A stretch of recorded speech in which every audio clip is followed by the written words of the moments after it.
time to water the chickens.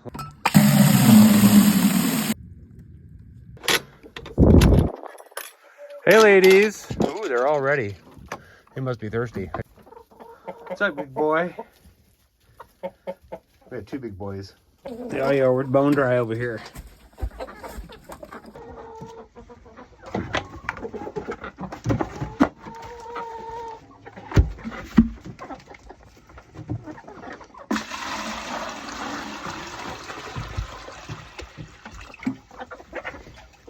That's about 3 gallons.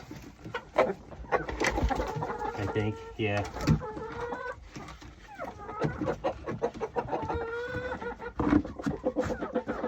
Alright, flip it over and hang it up.